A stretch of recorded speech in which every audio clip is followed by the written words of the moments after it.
Hello friends, book insider पर आप सभी का स्वागत है। आज हम बात करने वाले हैं rewire your mindset by Brian Keen book के बारे में। हमारी जिंदगी की जड़ें हमारे माइंडसेट में होती हैं। जैसे एक पेड़ की जड़ें जमीन के नीचे होती हैं, लेकिन उसी पर उसकी पूरी ताकत टिकी होती है, वैसे ही हमारा माइंडसेट यानी हमारी सोचने की आदतें और नजरिया हमारी पूरी लाइफ को संभालती है। अगर जड़ें ही कमजोर होंगी तो पेड़ तूफान में टिक नहीं पाएगा, चाहे ऊपर से कितना भी हरा भरा क्यों ना लगे। उसी तरह अगर हमारी सोच डर, शक या बस जो चल रहा है ठीक है वाली एटीट्यूड से भरी हो, तो चाहे हम बाहर से कितने भी मोटिवेटेड दिखें, अंदर से हम आगे नहीं बढ़ पाएंगे। सोचो, अगर सुबह उठते ही तुम्हारा पहला थॉट ये हो कि आज फिर वही बोरिंग काम करने हैं, तो उस दिन की एनर्जी वैसे ही लो शुरू हो जाती है। फिर चाहे तुम कुछ भी करो, वो एंथुजियाज्म और पर्पस नहीं आता। लेकिन अगर सुबह उठते ही तुम्हारा माइंडसेट हो कि आज मैं कुछ नया सीखूंगा, तो दिन की शुरुआत में ही एक्साइटमेंट भर जाती है। Mindset doesn't just stay in your head, वो तुम्हारे एक्शन में उतरता है और फिर वही एक्शंस धीरे धीरे तुम्हारी रियलिटी बनाते हैं। बहुत बार लोग सोचते हैं कि उनके पास मोटिवेशन नहीं है या उनके साथ सही मौके नहीं आए, लेकिन असल में दिक्कत माइंडसेट की होती है। अगर तुम्हारा दिमाग हमेशा प्रॉब्लम पर फोकस करता है तो सोल्यूशन कभी दिखेगा ही नहीं। लेकिन अगर माइंडसेट सॉल्यूशन ओरिएंटेड हो तो हर मुश्किल में भी रास्ता दिखने लगता है। माइंडसेट एक लेंस की तरह होता है, तुम दुनिया को जैसे देखते हो वैसा ही एक्सपीरियंस करते हो। अगर तुम बिलीव करते हो कि तुम किसी काम में फेल हो जाओगे, तो तुम पहले से ही उस डायरेक्शन में सोचने लगते हो। तुम्हारी बॉडी लैंग्वेज, टोन और डिसीजन मेकिंग उस डर के हिसाब से ऑपरेट करने लगती है। अब सोचो कि किसी इंसान का माइंडसेट है कि मुझसे कुछ बढ़ा नहीं हो सकता, मेरी किस्मत ही खराब है, तो वो इंसान कोई नया अपॉर्चुनिटी देखेगा भी नहीं। उसे तो पहले से ही लगता है कि कोशिश करने से कुछ नहीं होगा। लेकिन वहीं अगर माइंडसेट हो कि मुझे सिर्फ एक मौका चाहिए, मैं अपनी मेहनत से कुछ भी हासिल कर सकता हूं, तो वो बंदा हर मौके को पकड़ने की कोशिश करेगा। उसका कॉन्फिडेंस और उसकी एनर्जी लोगों को अट्रैक्ट करेगी, यानी कि उसका माइंडसेट उसके लिए मैग्नेट का काम करेगा। कई बार हमारे माइंडसेट चाइल्डहुड से बनते हैं। जैसे घर में अगर बार बार ये सुनने को मिले कि पैसे कमाना बहुत मुश्किल है, या सपने बढ़े मत देखो, ज्यादा उम्मीद मत रखो, तो सबकॉन्शियसली वो बातें हमारी सोच में बस जाती हैं और फिर बड़ी उम्र में भी हम खुद को लिमिट करने लगते हैं। लेकिन अच्छी बात यह है कि माइंडसेट बदला जा सकता है। ये कोई फिक्स्ड चीज नहीं है, इसे डेली अवेयरनेस और कॉन्शियस एफर्ट से शेप किया जा सकता है। अगर तुम दिन की शुरुआत ग्रेटिट्यूड के साथ करते हो, यानी कि जो कुछ भी है उसके लिए थैंकफुल रहते हो, तो तुम्हारा माइंड पॉजिटिविटी के साथ भरता है। और जब माइंड पॉजिटिव रहता है तब तुम खुद को ज़्यादा कैपेबल फील करते हो। माइंडसेट को स्ट्रांग बनाने के लिए सबसे ज़रूरी है कि तुम अपनी थिंकिंग पैटर्न्स पर ध्यान दो। जब भी कोई नेगेटिव थॉट आए, जैसे मैं ये नहीं कर सकता या मुझे तो हमेशा फेलियर ही मिलता है, तो खुद से पूछो, क्या ये सच में हमेशा सही रहा है? क्या मैंने कभी कोई छोटी सक्सेस नहीं पाई? और तुम पाओगे कि कई बार हमारा दिमाग एग्जैजरेट करता है। सेल्फ डाउट एक ऐसी जड़ है जो धीरे धीरे पूरे कॉन्फिडेंस को खा जाती है। अगर माइंडसेट बार बार तुम्हें ये बोले कि तुम काफ़ी अच्छे नहीं हो, तो तुम खुद ही अपने रास्ते में रुकावट बन जाते हो। लेकिन जब माइंडसेट एम्पावरिंग होता है, जैसे मुझे सीखना है, मैं सीख सकता हूँ, तो तुम ग्रोथ की तरफ बढ़ते हो। ग्रोथ माइंडसेट और फिक्स्ड माइंडसेट में यही फ़र्क है। फिक्स्ड माइंडसेट मानता है कि इंटेलिजेंस और टैलेंट फिक्स्ड है, जो है बस उतना ही है।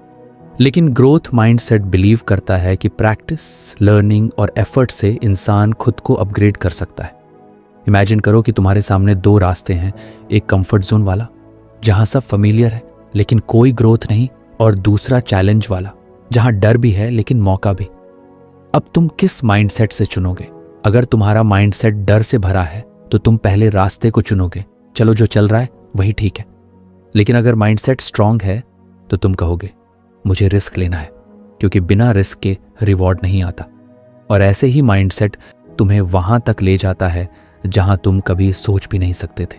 लाइफ में जो कुछ भी हमारे बाहर हो रहा है, करियर, रिलेशनशिप्स, हेल्थ, वो सब कुछ कहीं ना कहीं हमारे माइंडसेट से कनेक्टेड होता है।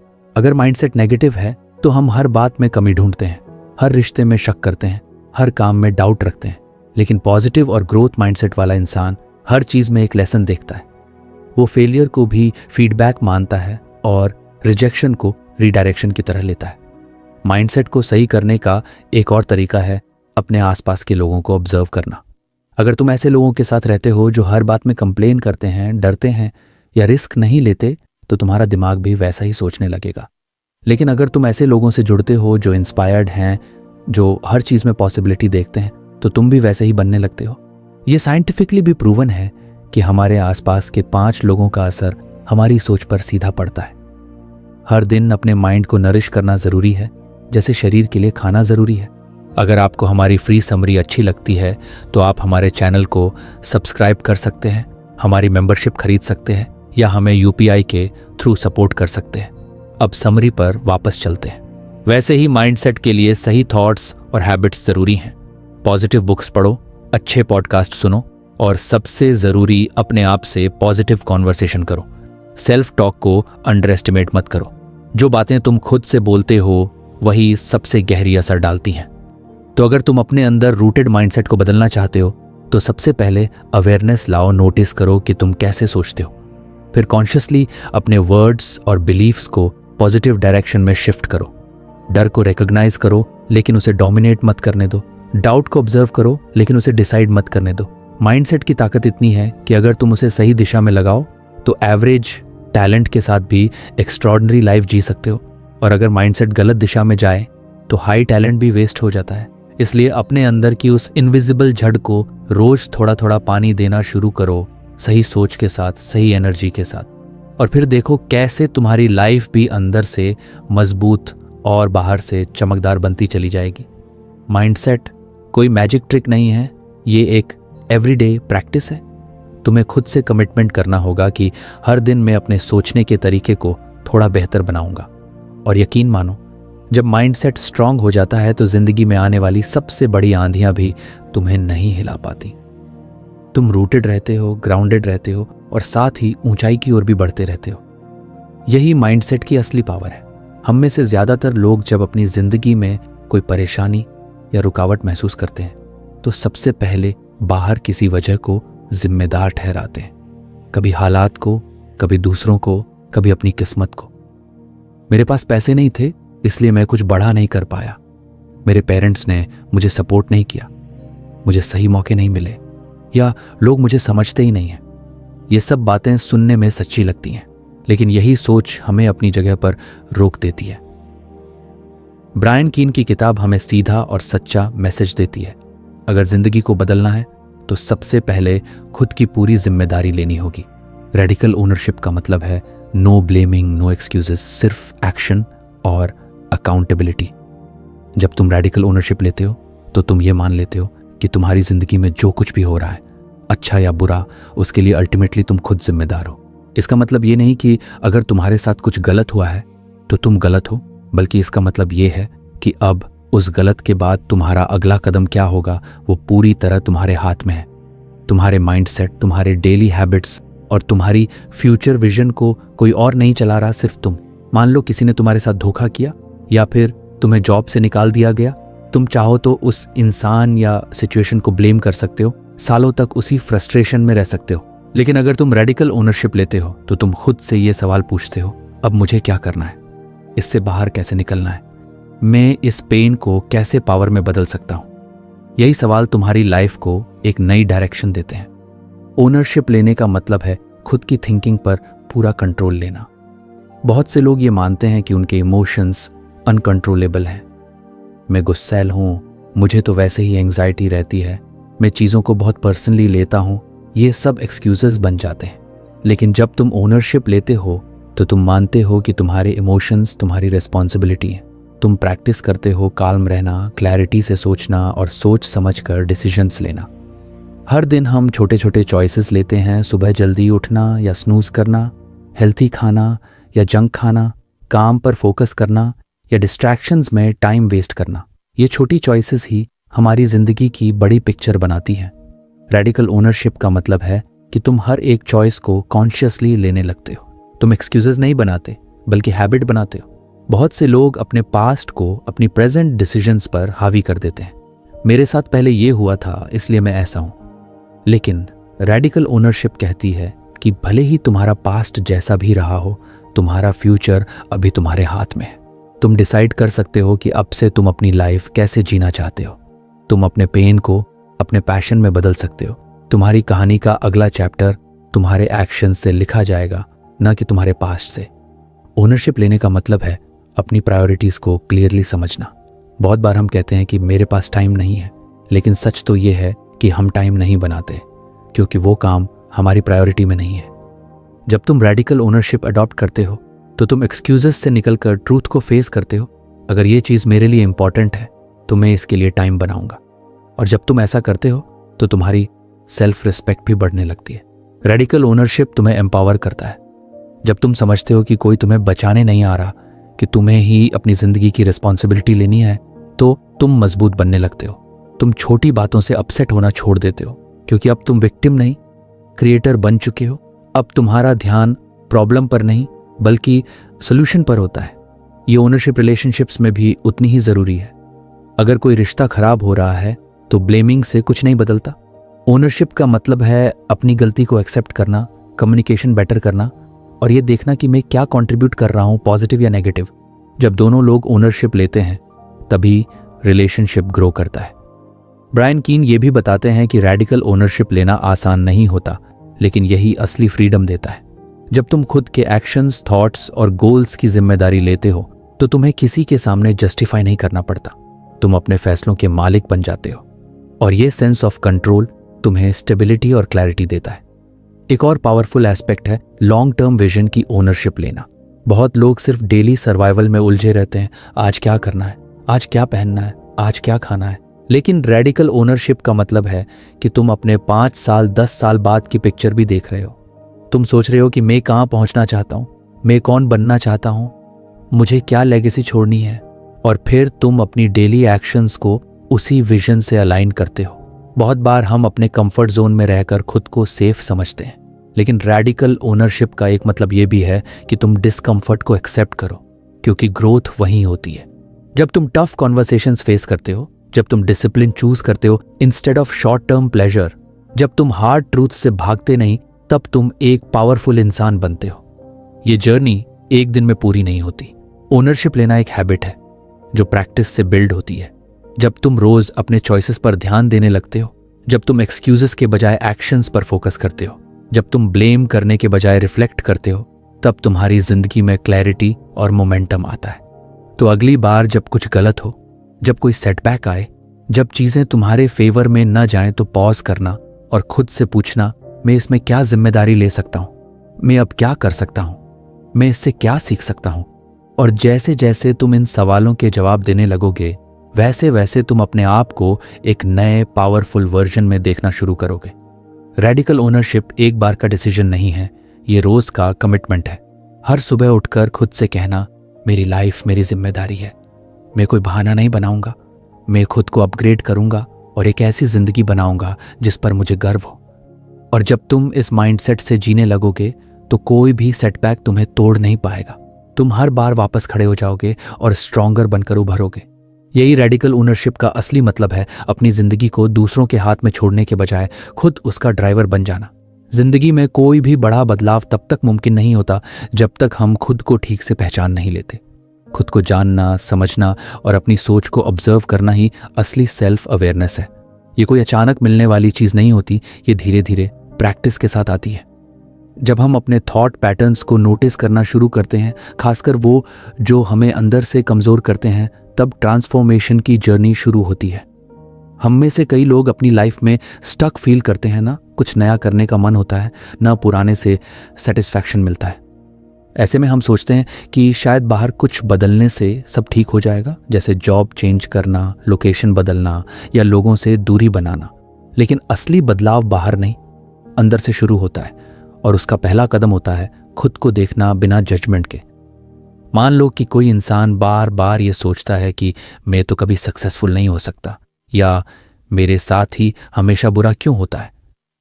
तो ये सिर्फ सोचना नहीं है, ये एक पैटर्न है। और अगर उसे ये पैटर्न दिखाई ही नहीं देगा तो वो कभी उसे ब्रेक भी नहीं कर पाएगा। सेल्फ अवेयरनेस का मतलब है अपनी इन ऑटोमेटिक थॉट्स को पकड़ना। जब कोई सिचुएशन आती है और तुम्हारा माइंड बिना सोचे एक नेगेटिव बिलीफ पर पहुंच जाता है, जैसे मुझसे नहीं होगा, तो सेल्फ अवेयरनेस वही है जो तुम्हें उस मोमेंट में रोकती है और पूछती है, क्यों नहीं होगा, ये सोच कहाँ से आ रही है। ये पहचानना कि हमारी बहुत सी सोच सिर्फ पुराने अनुभवों या दूसरों की बातों का असर है, एक पावरफुल रियलाइजेशन होता है। कई बार बचपन में सुनी हुई बातें, जैसे तुमसे तो कुछ ढंग का नहीं होगा, हमारे सबकॉन्शियस में बैठ जाती हैं। और फिर बड़े होकर जब हम कोई नया काम करना चाहते हैं तो वही पुरानी बिलीफ हमारे कॉन्फिडेंस को सबोटाज कर देती है। Self awareness in hidden beliefs को सरफेस पर लाती है। अब सवाल आता है, इसे डेवलप कैसे किया जाए? सबसे पहला टूल है जर्नलिंग। जब तुम रोज थोड़ा समय लेकर अपने थॉट्स को लिखते हो तो बहुत सी ऐसी बातें सामने आती हैं जो माइंड में होते हुए भी तुम्हें दिखती नहीं थी। जैसे, आज मैं इरिटेट क्यों हो रहा हूं, मैं बार बार कंपैरिजन क्यों कर रहा हूं, मैं खुद को किस बात के लिए ब्लेम करता हूं। ऐसे सवालों से तुम अपने माइंड की गहराई में झांकने लगते हो। दूसरा तरीका है मेडिटेशन। ये कोई स्पिरिचुअल प्रोसेस नहीं है जब तक तुम उसे कॉम्प्लिकेटेड ना बनाओ। बस 10 मिनट बैठकर अपनी ब्रीदिंग पर ध्यान देना और जब भी कोई थॉट आए उसे ऑब्जर्व करना और वापस सांस पर ध्यान लाना। इससे धीरे धीरे तुम्हें अपने विचारों को पकड़ना आने लगता है। मेडिटेशन सिखाता है कि तुम अपने थॉट्स नहीं हो, तुम उन्हें देख सकते हो, इसलिए तुम उनसे अलग हो। तीसरा तरीका है ऑनेस्ट रिफ्लेक्शन। इसका मतलब होता है कि दिन के आखिर में खुद से एक ईमानदार बातचीत करना। जैसे, आज मैंने किस बात पर ओवर रिएक्ट किया, आज मैंने खुद को किस बात के लिए जज किया, क्या आज मेरा बिहेवियर किसी पुराने दर्द से इन्फ्लुएंस हुआ।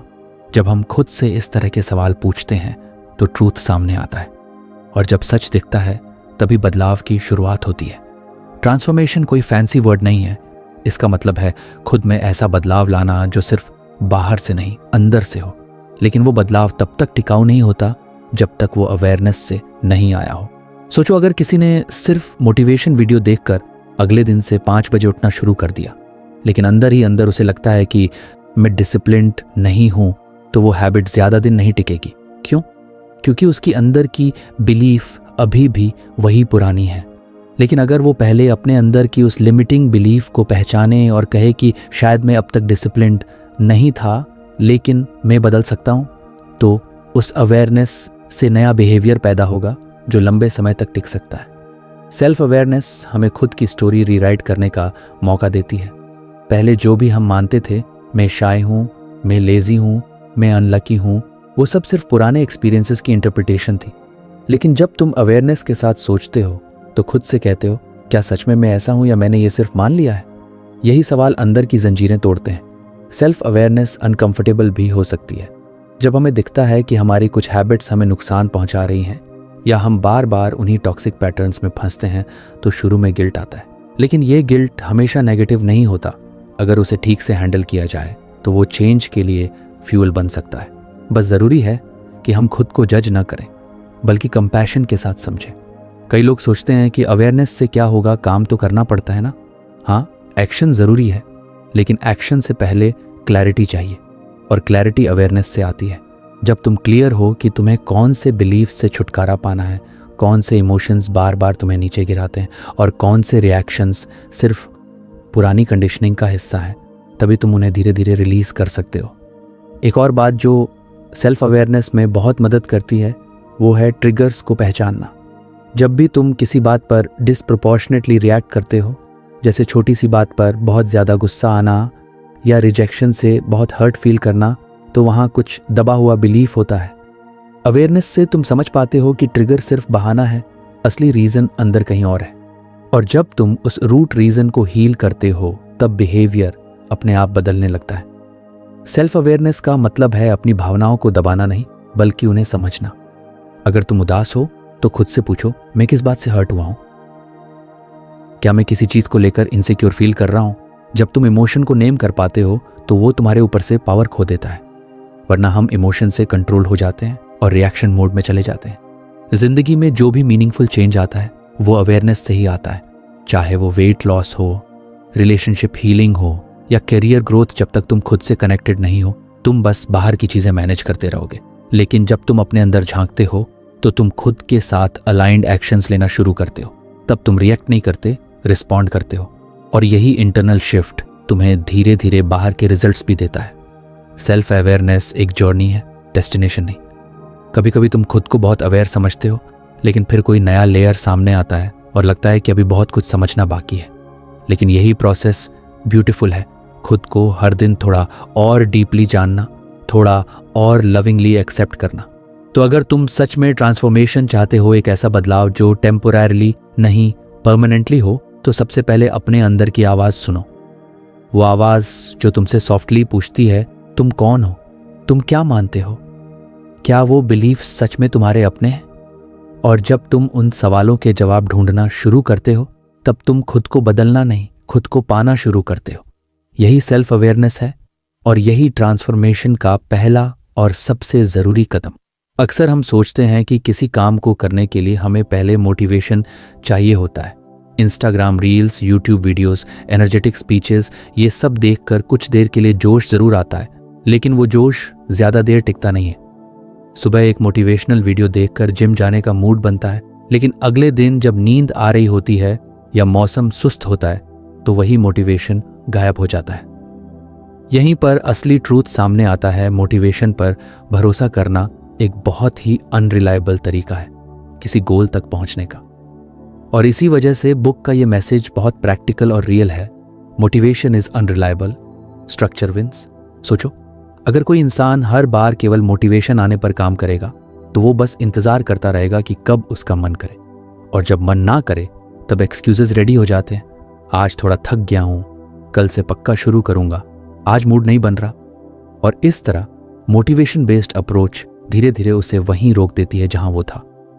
लेकिन वहीं अगर कोई अपनी लाइफ को एक प्रॉपर स्ट्रक्चर, रूटीन और डिसिप्लिन से मैनेज करता है, तो उसके लिए मूड, वेदर या मन का होना जरूरी नहीं रह जाता। स्ट्रक्चर का मतलब होता है एक ऐसा डेली पैटर्न जो तुम्हारे गोल के अलाइंड हो। जैसे अगर तुम्हें सुबह जल्दी उठकर पढ़ाई करनी है, तो सिर्फ इंस्पिरेशन की उम्मीद मत करो। उसके लिए एक फिक्स बेड टाइम बनाओ, अलार्म दूर रखो, और सुबह उठने के बाद क्या करना है वो सब पहले से डिसाइड करो। स्ट्रक्चर एक ऐसा सिस्टम है जो तुम्हारे लिए काम करता है, चाहे तुम्हारा मूड कुछ भी हो। बुक में ये बहुत साफ बताया गया है कि हैबिट बिल्डिंग ही कंसिस्टेंसी की असली की है। किसी भी बड़ी सक्सेस के पीछे छोटे छोटे हैबिट्स का लंबे समय तक लगातार रिपीटिशन होता है। और हैबिट्स तब बनती हैं जब तुम बार बार एक ही एक्शन को एक ही टाइम पर दोहराते हो। जैसे ब्रशिंग, बचपन में शायद माँ ने रोज टोका होगा, लेकिन अब वो ऑटोमेटिक हो चुका है। अब सोचो, अगर हर मॉर्निंग रूटीन को, हर वर्कआउट को, हर पढ़ाई के सेशन को ऐसा ही ऑटोमेटिक बना दिया जाए, तो तब मोटिवेशन की जरूरत ही नहीं पड़ेगी। बहुत से लोग सोचते हैं कि सक्सेसफुल लोग हर दिन मोटिवेटेड रहते हैं, लेकिन सच तो ये है कि वो मोटिवेटेड नहीं, स्ट्रक्चर्ड होते हैं। वो जानते हैं कि उनका काम क्या है, कब करना है, कैसे करना है, और वो बस उसे करते रहते हैं, चाहे उस दिन उनका मूड कैसा भी हो। स्ट्रक्चर तुम्हें इस माइंडसेट से निकालता है कि मुझे कुछ फील करना है तभी मैं एक्शन लूंगा, और तुम्हें इस पोजीशन में लाता है जहां तुम कहते हो एक्शन पहले, फीलिंग बाद में आएगी। डिस्ट्रैक्शंस को एलिमिनेट करना भी स्ट्रक्चर का ही हिस्सा है। जब तुम काम शुरू करते हो और बीच में बार बार फोन चेक करते हो, नोटिफिकेशंस ऑन रखते हो या किसी और टास्क की तरफ खींच जाते हो, तो स्ट्रक्चर टूटने लगता है। डिस्ट्रैक्शंस तुम्हारे फ्लो को काटते हैं, और जब फ्लो कटता है तो मोमेंटम भी टूट जाता है। इसलिए अगर कंसिस्टेंसी चाहिए तो सबसे पहले अपने एनवायरनमेंट को ऐसा बनाना होगा जो तुम्हें फोकस्ड रखे। एक अच्छी स्ट्रैटेजी है अपने काम के लिए फिक्स टाइम ब्लॉक्स बनाना। जैसे सुबह 7 से 9 जिम टाइम है, तो वो सेक्रेड होना चाहिए। उसमें कोई फ़ोन कॉल नहीं, कोई सोशल मीडिया नहीं, सिर्फ वही टास्क।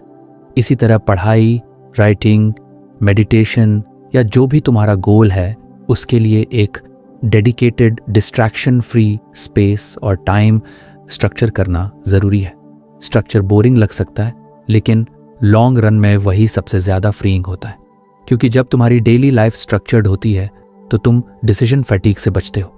तुम्हें हर बार ये डिसाइड नहीं करना पड़ता कि आज क्या करना है या कब करना है। तुम्हारा सिस्टम पहले से सेट होता है और तुम बस उसे फॉलो करते हो। जैसे सक्सेसफुल एथलीट्स, सीईओज या आर्टिस्ट्स, उनके पास एक डिफाइंड रूटीन होती है जो उन्हें बार बार डिसीजन लेने से बचाती है और एनर्जी बचाती है। अब अगर किसी को लग रहा हो कि स्ट्रक्चर से तो मेरी क्रिएटिविटी मारी जाएगी, तो ये गलत फहमी है। असल में स्ट्रक्चर ही क्रिएटिविटी को बढ़ाता है, क्योंकि जब तुम रूटीन से अपनी बेसिक रिस्पॉन्सिबिलिटीज पूरी कर लेते हो, तब तुम्हारे पास फ्री मेंटल स्पेस होता है नए आइडियाज के लिए। डिसऑर्गेनाइज्ड लोग अक्सर कहते हैं कि उन्हें इंस्पिरेशन नहीं आता, लेकिन असल में उनका माइंड इतना स्कैटर्ड होता है कि इंस्पिरेशन टिक ही नहीं पाती। स्ट्रक्चर बनाने का सबसे अच्छा तरीका है छोटे से शुरू करना। एकदम से पूरा स्केड्यूल मत बदलो, बस एक हैबिट पकड़ो, जैसे रोज 20 मिनट वॉक करना या हर रात सोने से पहले जर्नलिंग करना, और उसे कंसिस्टेंटली करो। फिर जैसे ही वो हैबिट ऑटोमेटिक होने लगे, दूसरी जोड़ दो। इस तरह एक स्ट्रॉन्ग रूटीन धीरे धीरे बिल्ड होती है। एक और पॉइंट जो बहुत ज़रूरी है, स्ट्रक्चर बनाने का मतलब रिजिड होना नहीं है। इसका मतलब है फ्लेक्सिबल डिसिप्लिन, यानी अगर किसी दिन कोई इमरजेंसी आ जाए तो गिल्ट में मत जाओ। स्ट्रक्चर का मतलब कंट्रोल है, ना कि पनिशमेंट। इसलिए स्ट्रक्चर ऐसा होना चाहिए जो तुम्हारे लाइफस्टाइल को सपोर्ट करे, ना कि दबा दे। बहुत बार हम सोचते हैं कि जब सही समय आएगा तब शुरू करूंगा, लेकिन सही समय कभी नहीं आता, स्ट्रक्चर ही समय को सही बनाता है। जब तुम एक रूटीन के अकॉर्डिंग काम करते हो तो प्रोग्रेस दिखने लगता है, और जब प्रोग्रेस दिखता है तो सेल्फ बिलीफ बढ़ता है, और यही बिलीफ आगे की मोटिवेशन बनता है। मतलब मोटिवेशन को इंतज़ार मत करो, पहले स्ट्रक्चर बनाओ और मोटिवेशन अपने आप रास्ते में मिलेगी। सोचो कि अगर तुम हर दिन सुबह उठकर अपने गोल से जुड़ा एक छोटा एक्शन कर लो तो 30 दिन में तुम्हारे अंदर कितना बदलाव आएगा। और अगर तुम हर बार सिर्फ इंस्पिरेशन पर डिपेंड करते रहो तो 30 दिन बाद भी वही सोच, वही हैबिट्स और वही एक्सक्यूजेस होंगे। इसलिए जो लोग सच में ट्रांसफॉर्मेशन चाहते हैं वो मोटिवेशन से ज़्यादा सिस्टम और स्ट्रक्चर पर फोकस करते हैं। स्ट्रक्चर एक तरह की रिस्पॉन्सिबिलिटी है अपने फ्यूचर सेल्फ के लिए। जब तुम आज डिसिप्लिन रखकर स्ट्रक्चर फॉलो करते हो तो तुम अपने फ्यूचर को आसान बना रहे हो। तुम खुद को उन रिग्रेट्स से बचा रहे हो जो बिना स्ट्रक्चर के लाइफ जीने से आती हैं। इसलिए अगली बार जब तुम्हें लगे कि मोटिवेशन नहीं आ रहा तो खुद से एक सवाल पूछो, क्या मेरा स्ट्रक्चर स्ट्रांग है? क्या मेरे पास ऐसा सिस्टम है जो मुझे एक्शन में लाता है, चाहे मेरा मन करे या ना करे? अगर जवाब ना है तो मोटिवेशन की चिंता छोड़ो और स्ट्रक्चर बनाना शुरू करो, क्योंकि कंसिस्टेंट एक्शन ही अल्टीमेट पावर है और उसका आधार है एक सॉलिड स्ट्रक्चर। यही लॉन्ग टर्म सक्सेस का असली फॉर्मूला है। जिंदगी में जब भी दर्द आता है हम सबसे पहले उससे भागने की कोशिश करते हैं। दिल टूटता है, कुछ हारते हैं, किसी अपने को खो देते हैं, या फिर कोई सपना बिखर जाता है, और हमारा सबसे पहला इंस्टिंक्ट होता है कि हम उस दर्द को इग्नोर करें, दबा दें या जल्दी से कोई डिस्ट्रैक्शन ढूंढ लें ताकि महसूस न करना पड़े। लेकिन अगर थोड़ा रुक कर सोचा जाए तो समझ आता है कि हमारी सबसे बड़ी ग्रोथ उन्हीं पेनफुल एक्सपीरियंसेस से होती है। वही तकलीफ़ें हमें सिखाती हैं कि हम कौन हैं, हमारे अंदर कितना सहने का हौसला है और हमें आगे कैसे बढ़ना है। ब्रायन कीन ने अपनी किताब में ये बहुत रियल तरीके से बताया है कि कैसे हार्ट ब्रेक्स, करियर फेलियर्स और एथलेटिक सेटबैक्स ने उन्हें अंदर से बदल दिया। उन्होंने वो सब महसूस किया जो कोई भी नॉर्मल इंसान ऐसे हालातों में महसूस करता है, दुख, डर, कंफ्यूजन और खुद पर डाउट। लेकिन फिर उन्होंने उन एक्सपीरियंसेस को एक अलग नज़रिए से देखना सीखा। उन्होंने हर पेन को एक टीचर की तरह एक्सेप्ट किया, और यहीं से उनके ग्रोथ की जर्नी शुरू हुई। मान लो कि तुमने किसी को बहुत चाहा, उस पर ट्रस्ट किया, लेकिन आखिर में वो रिश्ता टूट गया। अब ये एक्सपीरियंस बहुत पेनफुल होता है। पहले तो लगता है कि कुछ भी सही नहीं होगा, सब खत्म हो गया। लेकिन अगर उस टूटे हुए रिश्ते को एक नज़र से देखा जाए तो उसमें तुम्हारे लिए बहुत सारे आंसर्स छुपे होते हैं। जैसे, क्या तुमने खुद को उस रिश्ते में खो दिया था? क्या तुमने अपनी बाउंड्रीज कॉम्प्रोमाइज की थी? क्या तुमने किसी और से वैलिडेशन लेना ज़्यादा ज़रूरी समझा बजाय खुद से प्यार करने के? जब हम इन सवालों के जवाब ढूंढते हैं तो धीरे धीरे दर्द से सीख मिलती है। पेन हमें मिरर की तरह हमारी रियलिटी दिखाता है। जब चीज़ें स्मूथ चल रही होती हैं तब हम खुद को ज़्यादा ऑब्जर्व नहीं करते, लेकिन जैसे ही कुछ टूटता है, हमारी दुनिया हिलती है, तब हमारे बिलीफ्स, हैबिट्स और इमोशंस सब सरफेस पर आ जाते हैं। ये अनकंफर्टेबल ज़रूर होता है, लेकिन यही डिस्कम्फर्ट हमें डीपली रिफ्लेक्ट करने पर मजबूर करता है। कई बार करियर में ऐसी स्थितियां आती हैं जब हम पूरी मेहनत लगाते हैं फिर भी सक्सेस नहीं मिलती, या फिर जॉब छूट जाती है, बिजनेस फेल हो जाता है। ऐसे में ईगो को चोट लगती है, आइडेंटिटी पर सवाल उठते हैं, मैं क्या सच में कैपेबल हूँ? क्या मैं इस फील्ड में सही हूँ? लेकिन अगर हम खुद को थोड़ा समय दें और उस फेलियर को ऑनेस्टली एनालाइज करें तो उसमें हिडन लेसन्स मिलते हैं। शायद वो फील्ड हमारी ट्रू कॉलिंग नहीं थी, शायद हमें कोई नई स्किल सीखनी चाहिए थी, या फिर शायद वो सेटबैक हमें किसी और बेहतर डायरेक्शन की तरफ मोड़ने के लिए था। पेनफुल एक्सपीरियंसेस का सबसे बड़ा गिफ्ट ये होता है कि वो हमें हम्बल बनाते हैं। वो हमें दिखाते हैं कि हम सब इंसान हैं, गलतियां होती हैं और सब कुछ कंट्रोल में नहीं होता। ये हमें दूसरों के लिए भी एम्पैथेटिक बनाता है।